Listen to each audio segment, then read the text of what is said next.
You're listening to the Footy First podcast on TSN 1050. Champions live here. That's right, folks. It's Saturday, and that means one thing here on TSN 1050. It is time for Footy First.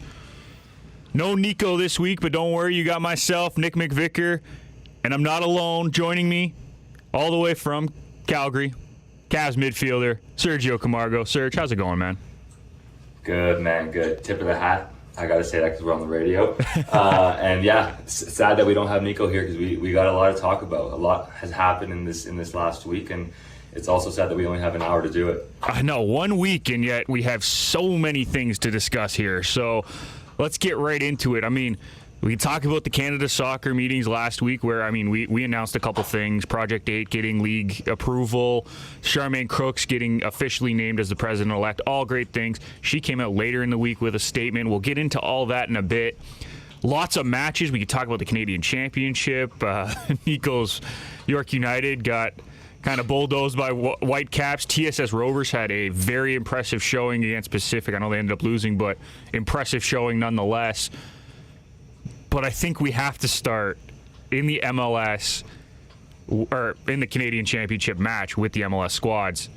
TFC, Montreal, and unfortunately, Serge, it's not the game we're talking about, which, by the way, TFC looked awful in that game for most of it, which is not good.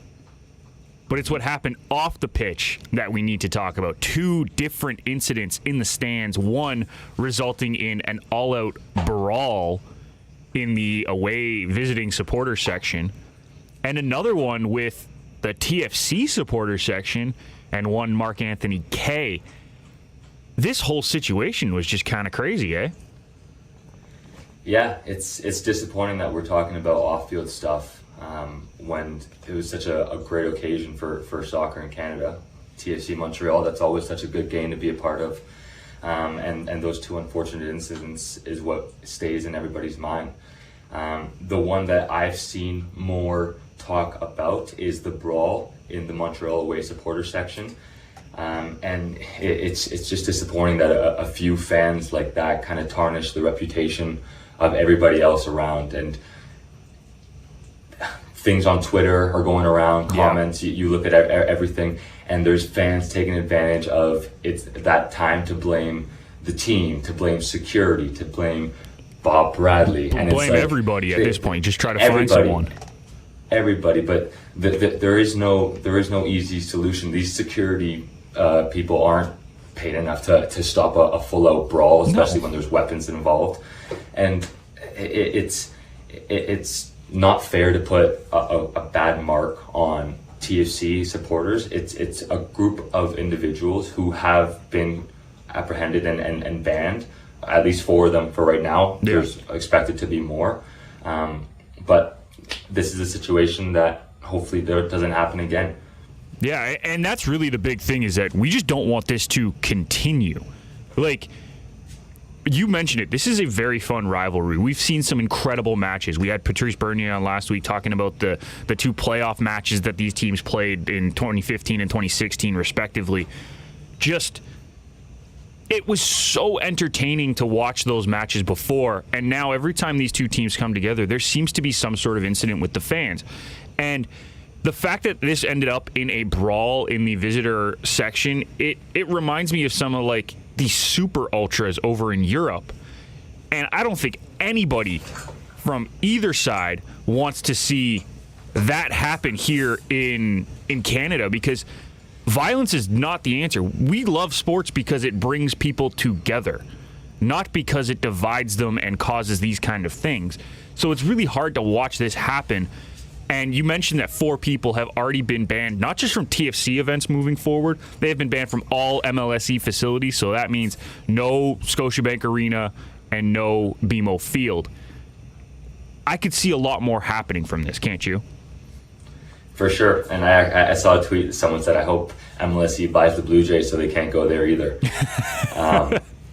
But yeah, and to lighten up the mood, I also think watching the video of them fighting, those guys shouldn't be fighting. No. They're slapping themselves with their wrist. The guy wasn't even connecting. Like, come on.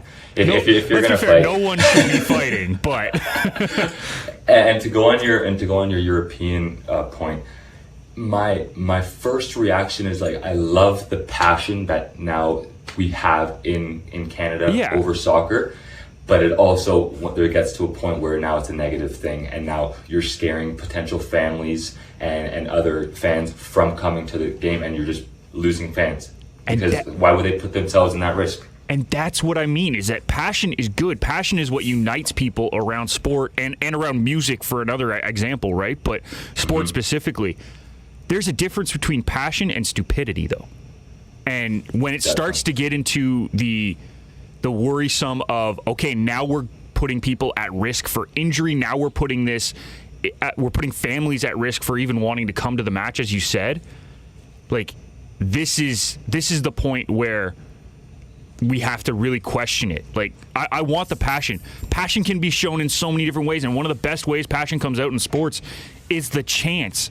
The chants. Exactly. When you can get a whole crowd going with a chant, like, that building becomes electric, whatever building it is. And that's what makes the European game so cool, is that they have these scheduled trains. You'll Never Walk Alone with Liverpool is so well known because of the electricity that it brings. Goosebumps. Right? I literally went to watch a match down in Michigan, of all places, at the Big House between United and Liverpool, a preseason friendly match. And 100,000 people sang You'll Never Walk Alone. And I had chills down my back. That's the passion that we want to see. The brawl, this is not the passion we want to see in our sport in Canada. This is not what we need. Completely agree. But to end it off, I think TFC has dealt with it well. MLSE has dealt with it as much as they can. They're trying to find the individuals who are doing it, and they're banning them from all the venues to make it known that this action isn't tolerable. Absolutely. I think nothing. Hopefully that it sways people from doing that again and taking it outside into their own neighborhoods and not at BMO Field, where we want everything to be safe. Yeah, and to just build on that as well, I think Montreal has handled it very well as well, because they've actually said all visiting fans are going to have to not be part of it for the match this weekend. And I have no problem with that. It's consequences, right? We have to have those consequences. Your little puppy getting involved. I love it. He'll calm down soon. But I think the fact that they're also refunding the tickets and not just taking the money, I think is also very important. I think that's what I said. I believe all parties involved so far, from the club, from the league, from Canada Soccer as well, because they're doing an investigation. Every party involved is doing the right thing. So hopefully we can get a resolution. And then there was also the other incident that took place, I guess, kind of on the field.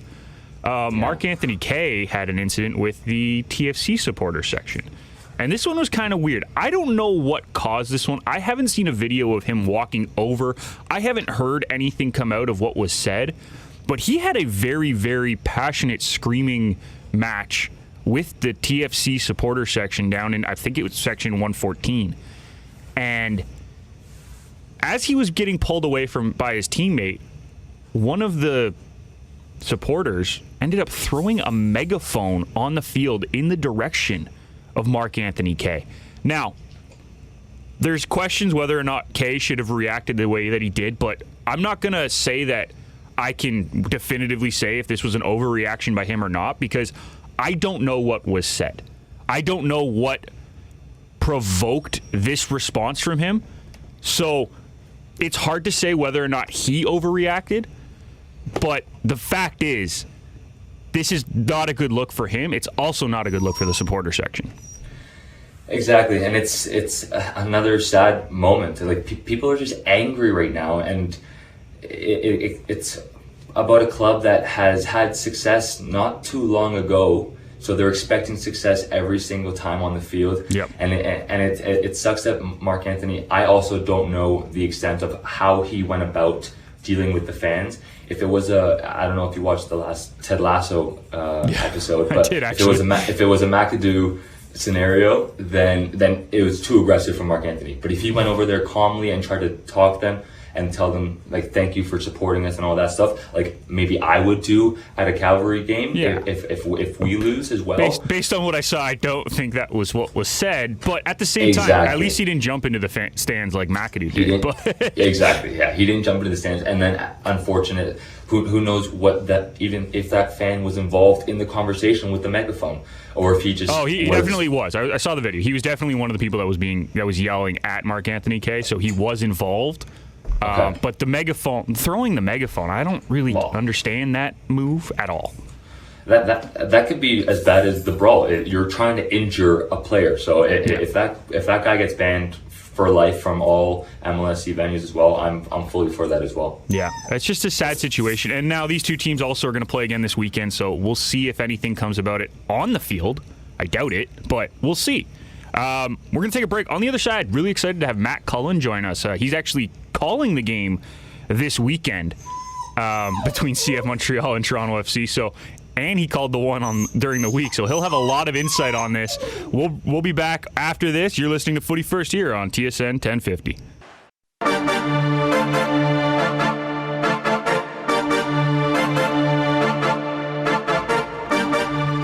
Welcome back to Footy First here on TSN 1050. Nick McVicar and Sergio Camargo holding it down this week. And Serge, we're very lucky to be joined by our next guest.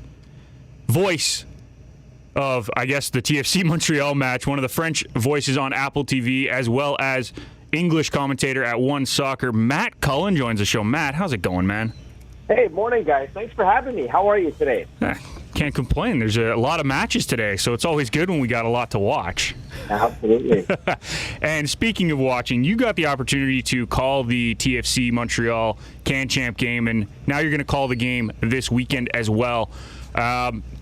A, what did you make of the Canadian Championship game that happened midweek where Montreal kind of controlled the match? And B, what did you make of all the things that happened after the match? Yeah, it was to be perfectly honest, it was a pretty ugly night for Toronto FC at BMO Field. It was I've seen quite a few matches there over the years, and just everything that happened on the field, off the field, it made for a pretty ugly night. And on top of it, you lose against your biggest rival, and you exit the Canadian Championship for the earliest ever. Prior to that, it was semifinals and finals, but never in the quarterfinals. And to do so against CF Montreal, I think that stings a lot. This team has got a lot on its plate right now. Of course, there's a lot of injuries. A lot of key guys are out, and a lot of key guys are going to be out for quite some time. And then you have to try and make do. I mean, obviously, right now, if you look at the standings, you'll say, well, they've had a lot of draws. They haven't had a lot of wins. Just one win for Toronto in their last 8 games now. But you're only 2 points back of a playoff spot in the MLS calendar. So if you look at the bright side, there's that for sure. But everything that happened on the pitch, off the pitch, it was tough to see for TFC fans. Matt, Sergio here. Thanks for joining us. I love that you said that we're only 2 points behind. I say we. I'm still a TFC fan at heart. I love that you say TFC is only 2 points behind, because you're right. Through all the negative things that are going on, we're only 2 points behind. What do you think could be our first fix that we can see to make progress into better days? I mean, I think they have to address the situation in midfield. I mean, that right now is very concerning. Without Jonathan Osorio, without Michael Bradley, of course, the reports this past week and confirmed by Bob, the coach, that Michael Bradley's going to be going overseas for a hamstring procedure. That's pretty concerning for someone at his age. Now, the doctor that they're going to see is one of the best. There's been a long list of very successful and currently successful professional athletes that have had this procedure. Of course, the concern is that Michael Bradley is 35 years old, right? How quickly can he recover? So I think there's a need in midfield. Jonathan Osorio is still not able to play, and then the young Spanish midfielder who I thought really started to find a nice role for himself, Alonso Coelho. He suffered what sounds like a pretty serious ankle injury. So put all of that together, there's a lot of missing parts in there. They do have some extremely talented players up front. They also have a great veteran keeper in Sean Johnson. So there are some pieces. but you need to get some help in midfield, and then don't think even the back line is in tough shape now as well. So that'd be the two places where I would look. You talk about the midfield with Bradley being out now, and the back line, those two center backs that were supposed to come in and right the ship. Do you feel like TFC might need to undergo sort of a reinvention or a passing of the torch here, because it just doesn't seem to be working with the current roster? Yeah, ever since the arrival of the two big names with Bernardeschi and Insigne, I think Toronto FC has only won 14 of its matches. I think I read the other day 27 of a possible 72 points. Not good. That is not great when you have such talented players and you have such a big payroll. So that I think is the issue. But I think you have to try and see it out to this season. I think you have to try and build around those players. The upcoming the summer transfer window is coming up. I mean, I think that obviously you hope that you get some players back, you get some players healthy, but there's going to be some commitments this summer as well, right? National team commitments, Gold Cup, Nations League. It's sometimes star players, and there are a couple of them for Toronto that play for the national team. They're not going to be available, but I do think that you have enough there. You obviously like to get some players healthy, and this is an opportune time to see what you have from inside your academy. There's a couple of TFC2 players that made the trip to Montreal today to try and help out. So they get an opportunity. So Croatia was one of those players who was thrust into a role, did pretty well, and that's what the hope is right now. And if not, then you have to go out and do some shopping. And Matt, do you think that Insigne, because there's been a lot of talk by fans that Insigne doesn't seem like he wants to be here. Bernardeschi is now struggling to score goals. Do you think that they have lived up to their hype, or do you think it's or it's their fault, or not their fault? But do you think that they're playing at a lower level than they should be, or it's just that the team isn't allowing them to shine as much as they could be shining if they had everybody healthy?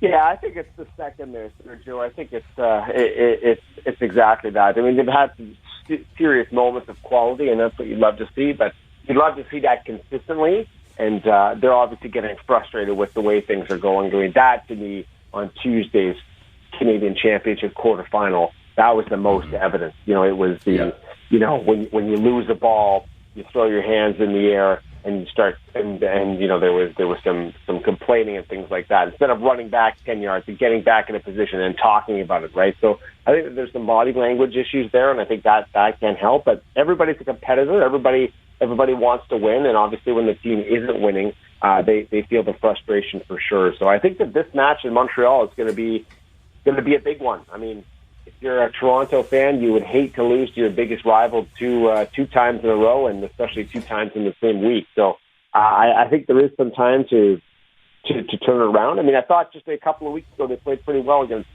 NYCFC, and they held a clean sheet. And Sean Johnson's had 4 clean sheets this year, and TFC had only had 5 over 2 years before his arrival. So I think there has been some improvement. Obviously, the health situation is concerning, but I do think that. Long way of answering your question. I don't think they've lived up to their star power, but I think that there is still a possibility that things turn around. In conversation with Matt Cullen, and Matt, we've talked about the big guys, Bernardeschi and Insigne, and it's their first time going to Montreal. Do you think a big game from these two can help write their names in the historic rivalry that is CF Montreal TFC? Absolutely. I mean, that's the way this industry works. We're on the broadcasting side, but they're on the pitch. But I really feel it's the same thing. You're really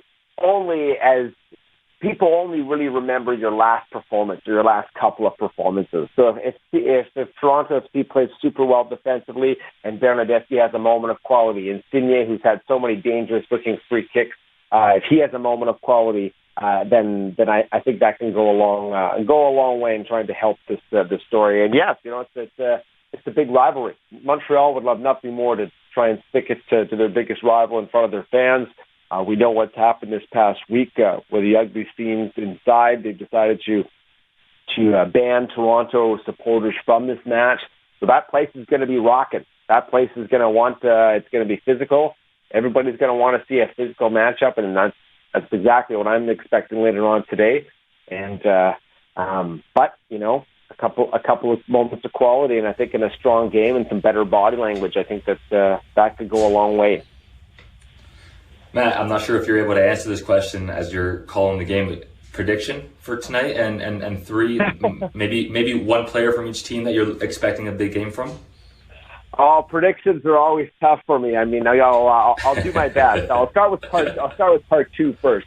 Okay. I think that one player to watch for CF Montreal. I'll give you two. I was really impressed by the play of Aaron Herrera over the past couple of games. I thought he was basically single-handedly responsible for scoring both Montreal's goals against Orlando City, and only played, I think, 20-odd minutes in the Canadian Championship quarterfinal. But, he's a big difference maker. Spoke to him this week. I think that, he really is finding his own as a wing-back, and I think that he didn't really quite have a grasp on what Hernan Lozada was expecting of him in the current structure in the team's play. I think now he's really got it, and I've really been impressed by Mathieu Choinière as well. He's knocking at the door for more minutes. I think at John Herdman's door for the national team. I think that he's been great as well. And then I think that for Toronto FC, I mean, we've talked about the big guns, so I'll try and move in another direction. Yeah, stay away from those two. Yeah, I think that Marc-Anthony Kaye is a big one for me. He hasn't scored in his last 9 goals. I know that's not his main job. But, if he can help be part of the attack, help give some service up front, I think that's desperately needed. And there's a lot of pressure on Marc-Anthony Kaye because he's, a lot of guys around him are now not available. So he needs to have a big game, and there's going to be some youngsters around him. So, prediction-wise, I think it's a close game. Why don't we do it that way? I think that... I think we get some late drama. Let's put it that way. Late drama in La Belle Province. All right. Okay. I like it. Matt, before we let you go, I got 2 more questions for you really quick here. First one, we've talked a lot about TFC, obviously. I want to turn the attention over to CF Montreal, the other team in this match, and they've kind of turned their season around after a really tough start. Can you speak to maybe what has helped them find their footing here as we near the middle of the season? Well, one is confidence. For sure. One is confidence. I had the opportunity to cover CF Montreal earlier this year on a couple of road games. Their opener in Miami, and then they had a trip to Nashville in the third match day of the year. And from what I see now to what I see then, is just night and day. The confidence is there. This is a team that knows how to play within its structure. And they're doing it. And in fact, over the last 5 games, where they've won 5 in a row in all competitions, they've outscored their opponents 10-1. Really, really enjoying what I'm seeing from Jonathan Sirois, who Sergio knows quite well from his days at Valor FC. Great to see him jump into that role because there were some tough moments. They lost 5-0 in Vancouver. Then the next week they lost 4-0 in New England. You're thinking, yikes! Something's got to give here. But they've really turned it around. They have a good structure now. I think the 3-5-2 is usually what they play, and I really like Herrera as a wing back. That's where he thrives. He thrives there. He's able to jump up into the attack a lot more. So I enjoy that. And plus they're getting healthy too, right? They were missing quite a few players earlier this year, and they still are. Samuel Piet is still out of the lineup, but they've had some players elevate. Kyoto is now back, and he's a clinical goal scorer. He scored in the last MLS match, I believe, as well, or one of the last ones. So I think that just the fact that they're getting healthy, they're getting to know their new coach, new manager, and the fact that they've really got a lot more confidence, I think really helps. But things look bad. Things look very bad in Montreal, and I think that CFC fans can kind of look at that and say, hey, listen, hopefully this is rock bottom. Hopefully we can go up from here because it's really turned around for Montreal. Yeah, you're right on that. And before I let you go, last question here. I'm going to flip it back to TFC.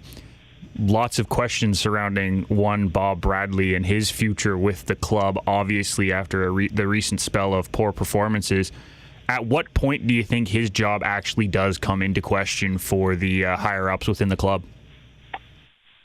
Yeah, as I've been asked that a couple of times over the last couple of weeks, and particularly now that the tough performances are coming up.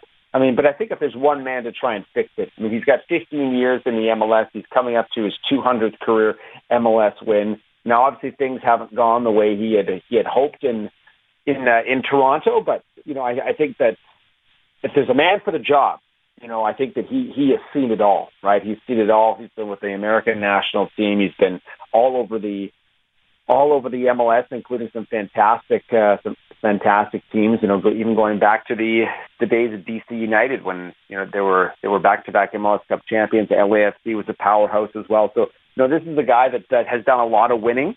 And I think that he's just got to try and find the right tone with the two stars. Get them back on board, get them back playing within a system, I think that a couple of strong performances, 2-3 strong performances, and I think we're moving on to something else with this team. Yeah, I think everyone in Toronto is hoping for exactly that there, Matt. Matt Cullen, really appreciate you joining us today, man, and good luck on the call. Should be an entertaining match for sure. Thanks for having me, and really appreciate it. And Sergio, really enjoyed calling your Canadian Premier League matches. So keep up the good work. Awesome, man. Thank you. Enjoy tonight. Thank you. We're going to take another break here, Serge. On the other side, a little bit Canada soccer talk, as well as Canada's sports minister having a bit of a say on some national sports organizations. We'll get into all that on the other side. You're listening to Footy First here on TSN 1050.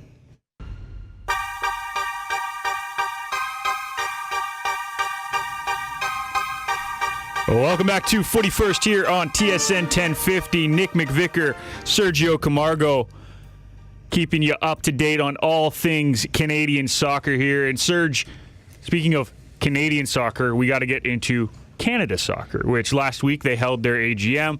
Lots of great stuff coming out of that. I've already mentioned the Project 8. We've already mentioned Charmaine Crooks. And Crooks came out later in the week and had some very interesting comments about trying to fix the rift that seems to be between the players and the organization. And I thought what she said was very important, and she seems to be on the right track. Now, whether or not we're going to see anything come out of it, because she's only in place for 9 months right now, right? Like that's the current situation. She's taking over Bontis's term, and there's only 9 months left. How much do you think she's going to be able to accomplish in those 9 months? As a player yourself, you're in and around some of these conversations. How much do you think she's actually going to be able to accomplish in these 9 months? The toughest question I've ever been asked on air, for sure, because 9 months isn't a long time. I mean, it seems like a long time. It does seem like a long time, but when you go through all the steps and processes that you need to take to make anything that you decide into law or into a bylaw, it takes time. She's saying all the right things. I think they're in the right direction. And anybody who's not wanting her to succeed is still too hung up on the past and has to start focusing on the future, because that's the only way that we're going to get out of this. She's saying that she wants to fix the rift between Canada soccer and the national team and players in general. So, exactly. So we have to trust her on that, and we have to help her get to that point. Yeah, and I think everything that she has said, even since taking over interim from Bontis a couple months ago, has been the right thing. Whether or not we're going to see those turn into actual tangible action, that's another question. But so far, everything that has been said has been pushing and leaning towards the right place. And I think that's the biggest thing. And hopefully this will open up the conversations a little bit more for the players, for the coaching staffs, everybody, to make sure that the national team programs are headed in the right direction, and the players from all the way up at the national team level all the way down to the semi-amateur level really are feeling the effects of the positive energy coming out of Soccer Canada, as opposed to what it has been for, I mean, we could go back 30 years since to the last time we made a World Cup. You talk to players since that time, and there's been a lot of negativity about Canada soccer. We played in Canada soccer, both of us, to different degrees. You're obviously still playing. I played in the youth system. There was always negative talk around the youth system in Canada soccer, and that's a problem. That's not good. Yeah. And, I mean, the other thing is just the transparency that's coming out. She's been very vocal since she's taken over the role, which is great. Not that Nick Bontis wasn't, but Nick Bontis is a very business-like individual, so every time he talked, it was very business. It was almost lawyer talk, right? Saying a lot without saying anything at all. And that's nothing against Bontis. I actually thought he did a good job in the role to try to reset Canada soccer from where it was before he took over. But I think he went too far business side and didn't take into account the actual player needs. And we've had that conversation on here with Nico.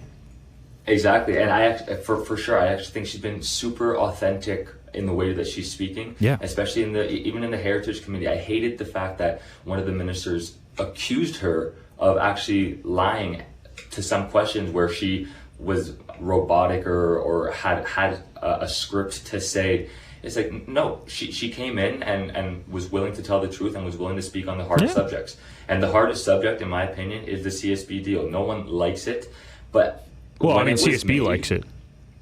Exactly. When it was made, two sides made a bet. CSB thought, listen, let's get this deal done because Canada Soccer's taking off, or the national team is taking off with the talent that we have. And Canada Soccer, if you look at it, the way they structured the deal, they said, let's get the money up front because we're probably not going to go anywhere in these next 20 years, and let's get the $3-4 million. Yeah.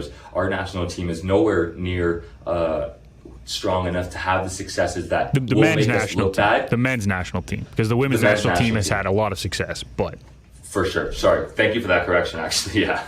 But men's national team is nowhere near the level to make us regret this decision that we're about to make, signing off our media rights. Yeah. And a couple years later, it turned out that it was a bad decision, and now that's what they're facing. She wants to fix that, and hopefully CSB, in good faith with Canada Soccer and with us, CPL players will benefit from Canada Soccer and CSB working together. So hopefully in good faith, they come to an agreement. Not only is it CPL players, but CSB also owns League One Canada.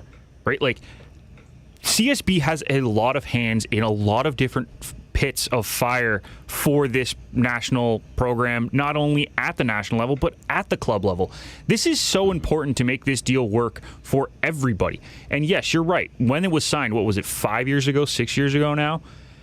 At the time, this was a monumental deal for Soccer Canada because no one wanted to show their games. No one wanted to put Canada Soccer games on, whether it be friendlies, whether it be Gold Cup, whether it be qualifying for World Cups. No one wanted to put any of it on. Even, like, outside of the World Cups themselves for the men's and women's, TSN wouldn't put anything on. Sportsnet wouldn't put anything on. Like, that's where it was. No one wanted to put these games on. CBC didn't even want to put the games on. And they put everything on. Well, no, but it's Canada's broadcasting. Like that, they didn't even want to put it on. That's where we were at. So Canada Soccer took a deal that they said, all right, we don't know if we're going to be good in this 10-year span for the men's team. We know the women's team will be, but we're not getting any media rights for either of them right now. So let's take it. Let's take the money. Let's put our games on so that people can watch. Yeah, that's what they did. People are upset about it, and I understand why, because the deal isn't good now. And that's fine. And I think it needs to be a deal that needs to be fixed. And there's nothing wrong with that. Yeah. Nothing wrong with that at all. We're in agreement with that. The only issue was the timeline of it. But at the same time, why not secure funding 10, 20 years in advance when you have the opportunity to? And then it just happened to be that we took off. And exactly. The talents of Larea, of Davies, of Laren, everybody on that team just like skyrocketed at the worst possible time for Canada Soccer. Yeah. At the best possible time for everybody else. But seriously, think back to when that deal was signed. I think it was 5 years ago, right? If I had asked you 5 years ago if the men's national team was going to make a World Cup in that span, and again, remember, back then we didn't know that Canada was going to be hosting one in 3 years' time now. Right? Yeah, there was talks, but nothing confirmed. Nothing confirmed. Sure. So in that 10-year span, if I said Canada's men's team was going to make a World Cup, would you have said I'm crazy, or would you have agreed with me? Loco. So they made the right deal. It's unfortunate that the deal hasn't aged well, but that's where we're at. So I'm glad that she's approached that and talked about that and wants to be part of the solution for that deal to make sense for everybody now, as opposed to when it made sense then. I just like that. And to build on this as well, there's some changes in the national sports organizations coming out as the sports minister, Pascal Saint-Onge, put out a whole list of things that she has done over the last few months, looking into not just Canada soccer, but Hockey Canada, Swim Canada, I think Canoeing Canada as well. There's another big one that they've had to look into for. Could it be wrestling, or am I off on wrestling? Wrestling might have been in there as well. That's the thing. Like, it's a lot of them. It's all-encompassing. Exactly. Right? There's been a lot of issues, unfortunately. And it's not just Canada, by the way. I want to make that very clear. But a lot of the Canadian ones have had issues. She put out a big thing and saying that, and I think the biggest point that I want to pull out is athletes will now have to be part of the board for all of the NSOs within Canada. So that means, and what the way I read it, and Serge, I think you and me kind of read it the same way, but the way I read it is that it's a current player has to be a board member, not a former player. Because right now, if we look at Soccer Canada, for instance, there's a ton of former players already on the board, so that wouldn't change anything. Like, Jason DeVos is the general secretary right now. I think there's like 3 or 4 more that are former players. That wouldn't change anything. I think it has to be a former player, and I think it has to be one male and one female as well, which would be massive. Yeah, that'd be huge. I wonder who wants it, who wants those roles. Is it the most outspoken players right now on the national team? Mark-Anthony Kaye, Sinclair, Becky? Or is it ones that are secret leaders in the locker room that we don't get to see, but are actually the ones guiding the groups into these decision-making processes? Yeah, it's a great question. And like I think of a name like Jonathan Osorio, right, who is great with media, but he doesn't seem to let his emotions get the better of him when he's talking to media. He doesn't seem to let the emotions get the better of him even on the field. He's a pretty level-headed guy. That's a guy that I could see taking that role for the men's side. Or maybe an Alistair Johnston as well, right? Like, these are the kind of guys who are great leaders on the pitch. You can see them directing play, but also are just calm, level-headed, good with the media, can talk to people, know how to get their words across, which is what you need on a board. Yeah, I'm interested to see how fast this is going to take place. Did it say anything in the article when these bylaws or new structures are going to take place? It did not say specifically, but it did say that it must be prioritized and protected by the minister. So Pascal Saint-Onge is going to do everything she can to help ensure this happens in a prioritized fashion. And again, this isn't just Soccer Canada. We're talking the Soccer Canada point because, well, I mean, it's Footy first. That's what we know. Yeah. But this is across all NSOs. So Hockey Canada is going to have to do the same thing. Swim Canada is going to have to do the same thing. Rugby Canada is going to have to do the same thing. All of the national sports organizations are going to have a current athlete on their board to help guide and structure everything in the proper way. And I think that's a great addition to the NSOs. Yeah. Great addition to the decision-making process, but also a great addition just to kind of squash any possible feuds between players. And because if you're part of it, you have a say at the beginning, not hindsight of, you guys should have done this, you guys should have asked us. Like, no, you're part of it now. So hopefully the things that we're going through right now don't happen again. Agreed. And I mean, you talk about being part of the conversation. Like, they're this will bridge the gap between players and the NSOs across the country, and I love to hear it. So that's where we're at. And I mean, I guess we're kind of at the end of the show, so we got to take one more break here, Serge. But before we go, any last thoughts on that or anything that you want to add? No, keep the game. This is the corniest I'll ever be on the show, but let's try to keep.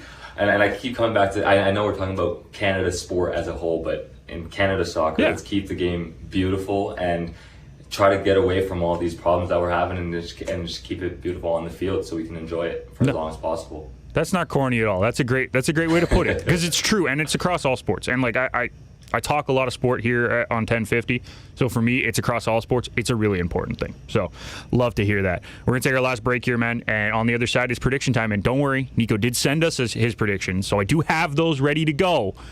We got a lot of games to get to. We got a lot going on. So let's get to it. On the other side, predictions here on TSN 1050.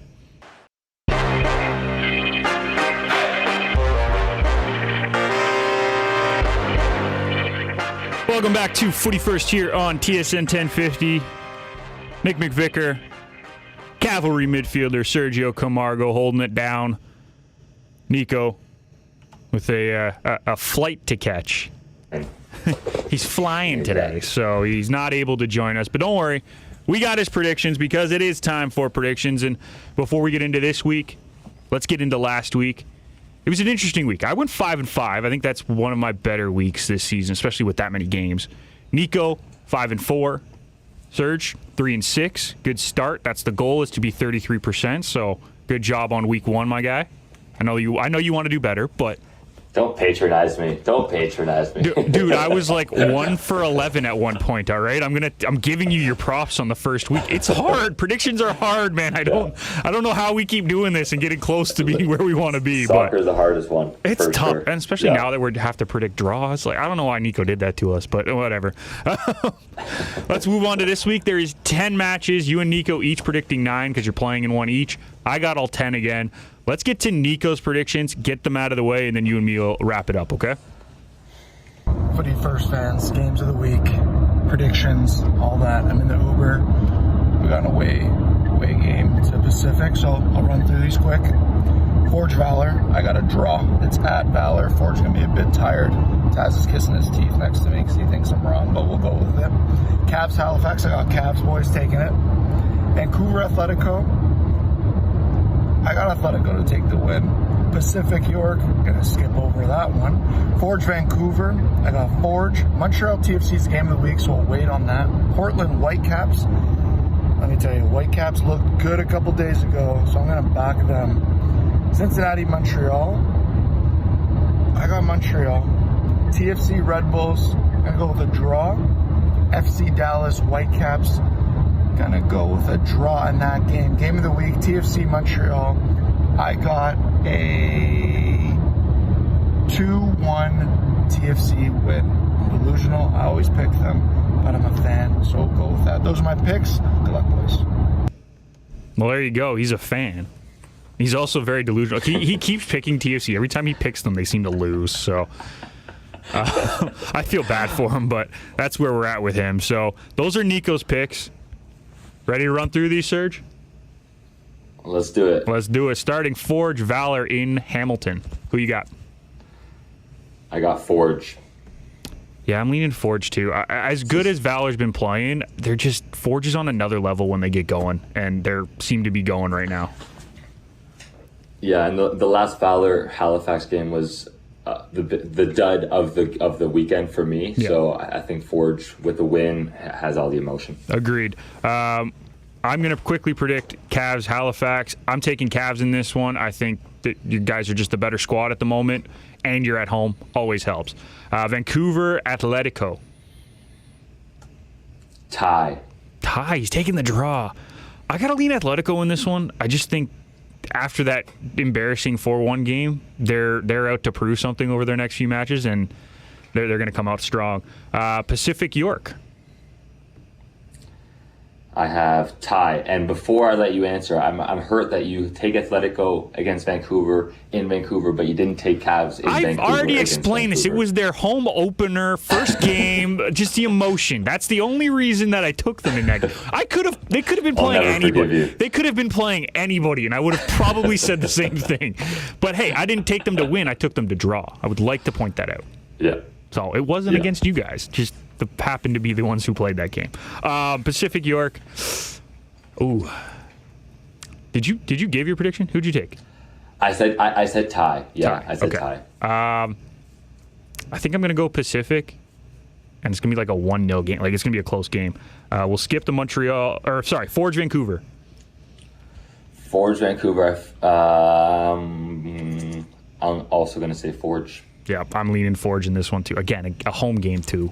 It's just a safe bet. Yeah, it's just a lot of travel for Vancouver over the last couple weeks, so I'm going to just lean towards Forge in this one. We'll skip the Montreal TFC game. That's game of the week. So we got Portland versus the Whitecaps. I found it hilarious that Nico goes, Whitecaps look good last week against them. I have Whitecaps. I'll take Whitecaps. I got Whitecaps as well. And not only did they look good against York, they also look good in their last MLS game. So I'm just going to ride the hot hand in Whitecaps. They look dangerous. They look dangerous finally. on the counter. Finally. Cincinnati, Montreal in Cincinnati.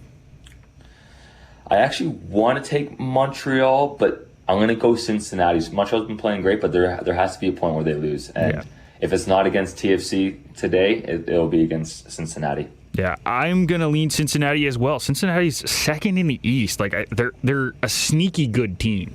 So, and they're going to be at home. It's going to be a tough match. So I'll lean Cincinnati. TFC at home against the Red Bulls midweek.